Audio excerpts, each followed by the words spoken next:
ನಮಸ್ಕಾರ ಗೆಳೆಯರೇ, ನಾಲೆಡ್ಜ್ ಕನ್ನಡಿಗ ಯೂಟ್ಯೂಬ್ ಚಾನೆಲ್ಗೆ ಸ್ವಾಗತ. ಮಹಾಭಾರತದ ಯುದ್ಧವು ಇತಿಹಾಸದಲ್ಲೇ ದೊಡ್ಡ ಯುದ್ಧ ಎಂದು ಹೇಳಬಹುದು. ಆನೆಗಳ ಶಕ್ತಿಶಾಲಿ ಯೋಧರು. ಯುದ್ಧವನ್ನು ಗೆಲ್ಲುವ ಚಾಣಾಕ್ಷತನ ಈ ಯೋಧರಿಗೆ ಇತ್ತು. ಗೆಳೆಯರೇ, ಈ ವಿಡಿಯೋದಲ್ಲಿ ಮಹಾಭಾರತದ 8 ಶಕ್ತಿಶಾಲಿ ಯೋಧರ ಬಗ್ಗೆ ಹಾಗೂ ದೇವರನ್ನೇ ಸೋಲಿಸುವ ಶಕ್ತಿ ಯಾವ ಯೋಧರಿಗೆ ಇತ್ತು ಎಂಬುದರ ಬಗ್ಗೆ ಈ ವಿಡಿಯೋದಲ್ಲಿ ತಿಳಿಯೋಣ. 8ನೇಯದಾಗಿ ಅಭಿಮನ್ಯು. ಅಭಿಮನ್ಯುವಿನ ಧೈರ್ಯ ಸಾಹಸ ಹೇಳಲಾರದು. ಅಭಿಮನ್ಯುವಿನ ದೊಡ್ಡ ಸಾಧನೆಯೇನೆಂದರೆ ಚಕ್ರವ್ಯೂಹವನ್ನು ಭೇದಿಸುವುದು. ಚಕ್ರವ್ಯೂಹವನ್ನು ಭೇದಿಸುವುದು ಸುಲಭವಾದ ಕೆಲಸ ಅಲ್ಲ, ಇದು ತುಂಬಾ ಕಷ್ಟಕರವಾದ ಯುದ್ಧರಚನೆಯಾಗಿತ್ತು. ಆದರೂ ಸಹ ಅಭಿಮನ್ಯು ಚಕ್ರವ್ಯೂಹವನ್ನು ಭೇದಿಸುವಾಗ ಸಾಕಷ್ಟು ಶಕ್ತಿಶಾಲಿ ಯೋಧರನ್ನು ಸೋಲಿಸುತ್ತಾನೆ. ಅದರಲ್ಲಿ ದುರ್ಯೋಧನ ಪುತ್ರ ಲಕ್ಷ್ಮಣ ಕುಮಾರನೂ ಸಹ ಇದ್ದ. ಅದೇನೇ ಆದರೂ ಸಹ ಯುದ್ಧದಲ್ಲಿ ಒಬ್ಬಂಟಿಯಾದಾಗ ಯುದ್ಧ ಭೂಮಿಯಲ್ಲಿ ಹೋರಾಡುತ್ತಾ ಶತ್ರುಗಳನ್ನು ಕೊಲ್ಲುತ್ತಿರುತ್ತಾನೆ.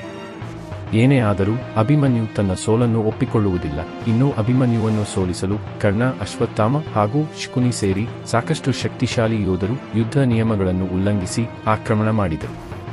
ಹೀಗೆ ಅಭಿಮನ್ಯು ಯುದ್ಧಭೂಮಿಯಲ್ಲಿ ಪ್ರಾಣ ಬಿಡುತ್ತಾನೆ. 7ನೇಯದಾಗಿ ಭಾಗದತ್ತ. ನರಕಾಸುರರ ಪುತ್ರ. ಹಾಗೆ ಜ್ಯೋತಿಷಿಯದಲ್ಲೇ ರಾಜನೆಂದು ಪ್ರಸಿದ್ಧಿ ಹೊಂದಿದ್ದ ಭಾಗದತ್ತ ಅವರ ಬಳಿ ಇದ್ದ ಶಕ್ತಿಶಾಲಿ ಆನೆಯ ಮೇಲೆ ಕೂತು ಯುದ್ಧ ಮಾಡುತ್ತಿದ್ದರು. ಅವರ ಆನೆಯು ಅತಿ ಭಯಂಕರ ಶಕ್ತಿಶಾಲಿಯಾಗಿತ್ತು. ಆ ಆನೆಗೆ ಐರಾವತ ಆನೆಯ ಬಲ ಇತ್ತು. ಇನ್ನು ಭಾಗದತ್ತನ ಬಳಿ ವಿಶೇಷವಾದ ಅಸ್ತ್ರ ಇರುತ್ತೆ. ಇದನ್ನು ವಿಷ್ಣುವೇ ಅವನಿಗೆ ಕೊಟ್ಟಿರುತ್ತಾರೆ. ಅದರ ಹೆಸರೇ ವೈಷ್ಣವಾಸ್ತ್ರ. ಈ ಅಸ್ತ್ರದ ಶಕ್ತಿ ಏನೆಂದರೆ ಯಾವುದೇ ಶಸ್ತ್ರವನ್ನು ಭಸ್ಮ ಮಾಡುವ ಶಕ್ತಿ ಇತ್ತು. ಆದರೆ ಕುರುಕ್ಷೇತ್ರದಲ್ಲಿ ಭಾಗದತ್ತ ಆ ಅಸ್ತ್ರವನ್ನು ಅರ್ಜುನನ ಮೇಲೆ ಪ್ರಯೋಗಿಸುತ್ತಾನೆ. ಆಗ ಕೃಷ್ಣ ಆ ಅಸ್ತ್ರವನ್ನು ಒಂದು ಮಾಲೆಯಾಗಿ ಪರಿವರ್ತನೆ ಮಾಡುತ್ತಾನೆ. 6ನೇಯದಾಗಿ ಭೀಮ. ಭೀಮನಿಗೆ 1000 ಆನೆಗಳ ಬಲ ಇತ್ತು ಹಾಗೂ ಭೀಮ ಒಬ್ಬ ಅದ್ಭುತ ಯೋಧನಾಗಿದ್ದ. ಬಕಾಸುರ, ಜರಾಸಂಧ ಹಾಗೂ ಹಲವಾರು ಶಕ್ತಿಶಾಲಿಗಳನ್ನು ಸೋಲಿಸಿದ್ದ.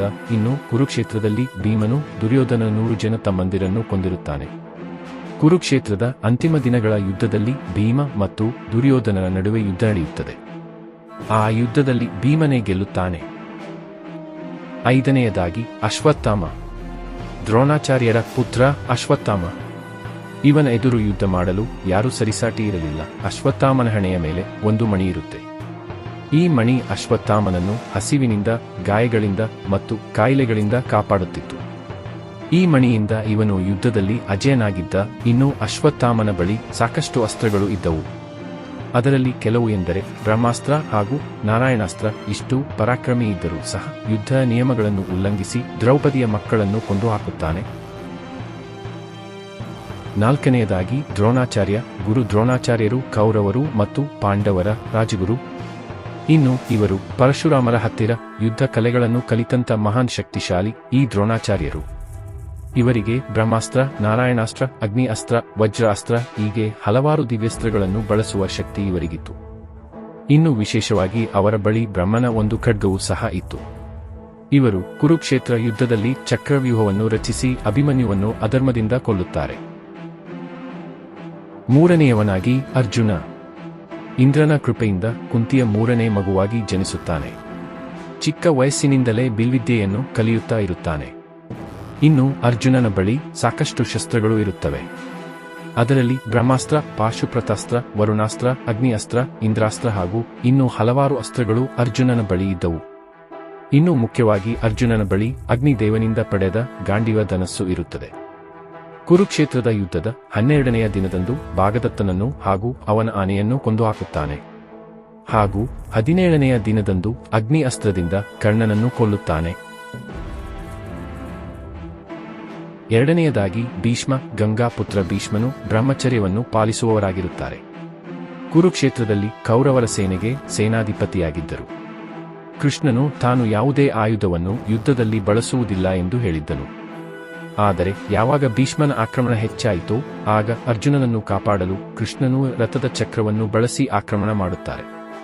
ಇದರಿಂದ ಕೃಷ್ಣನೇ ತನ್ನ ಮಾತನ್ನು ಮುರಿಯುವಂತೆ ಆಯಿತು.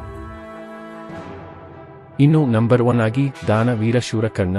ಈ ದಾನ ವೀರ ಶೂರ ಕರ್ಣನಿಗೆ ಯುದ್ಧ ಭೂಮಿಯಲ್ಲಿ ಸರಿಸಾಟಿಯೇ ಇರಲಿಲ್ಲ. ಸೂರ್ಯದೇವನ ಅನುಗ್ರಹದಿಂದ ಜನಿಸಿದ ಕರ್ಣನು ಕುಂತಿ ಪುತ್ರನಾಗಿದ್ದನು ಹಾಗೂ ದಿವ್ಯ ಕವಚ ಕುಂಡಲಗಳಿಂದ ಶಕ್ತಿಶಾಲಿಯಾಗಿದ್ದನು. ಇವರ ಬಳಿ ಸಾಕಷ್ಟು ಭಯಾನಕ ಅಸ್ತ್ರಗಳು ಇದ್ದವು. ಕುರುಕ್ಷೇತ್ರ ಯುದ್ಧ ಭೂಮಿಯಲ್ಲಿ ಲಕ್ಷಾಂತರ ಸೈನಿಕರನ್ನು ಕೊಂದುಹಾಕುತ್ತಾನೆ.